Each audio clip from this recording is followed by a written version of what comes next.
Bon, je reviens ici.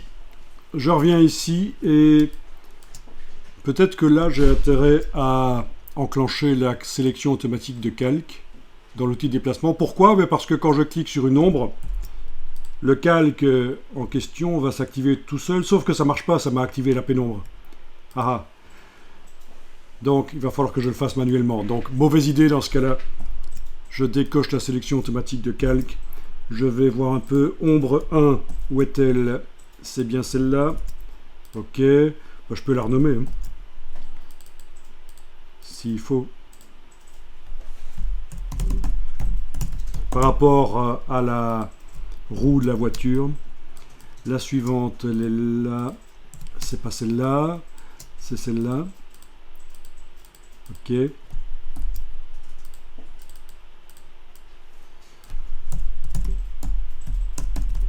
Mais c'est pas ultra nécessaire non plus de renommer parce que de toute façon, quand on enlève l'œil en face du calque, on voit que ça clignote et on sait que c'est cette ombre-là. Et donc pourquoi est-ce que je fais ça? Parce que là, je vais juste, avec la touche Alt, la dupliquer. L'ombre originale qui était là, je vais la rendre moins opaque. Voilà. L'ombre dupliquée, je vais la repositionner et je vais la faire plus petite par transformation manuelle avec la touche Alt. Voilà. C'est plus logique que ça fonctionne comme ça. Vraiment sous le pneu, c'est très sombre, mais autour, c'est parasité par la lumière. Et donc voilà. Si on veut vraiment faire les choses nickel, on a deux ombres. On a l'ombre qui fait la pénombre sous la roue. Et ce qu'on voit là, bien sûr, fonctionne pour n'importe quel objet. Je l'ai mise à 74%. Et puis on a l'autre ombre, plus petite, qui est vraiment la tache noire en dessous. Donc c'est pas plus mal ça. Si on peut faire ça pour chacune. Donc je répète, évidemment, c'est juste Alt et déplacer. L'ombre qui est restée en place, je diminue son opacité.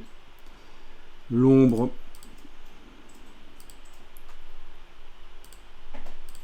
qui est là, je la mets là, je la redimensionne. Voilà, si vous voulez faire des choses très réalistes, c'est comme ça qu'il va falloir faire. Et dans le cas ici de pneu, est-ce qu'il y a un flou radial? Je ne comprends. Voilà, donc Alt. Voilà, donc là vous avez quand même, oups, c'est pas celui-là, c'est celui-là. Vous avez quand même des petites astuces pour intégrer un objet dans un décor. L'ombre, ça fait beaucoup en fait. Alors il y en a certains qui utilisent la 3D de Photoshop pour faire ça, mais la 3D de Photoshop, elle est en train de disparaître en fait. Hein. Techniquement, elle est en train de disparaître. Les fonctions 3D, ils les font disparaître de Photoshop en fait. Mais il y en a qui utilisaient la 3D de Photoshop pour faire des ombres. Moi, je vous ai montré une technique vraiment qui s'apparente plus à du dessin. Ça va, vous avez l'impression là qu'elle est posée sur le sol. On va l'enregistrer, enregistrer l'image.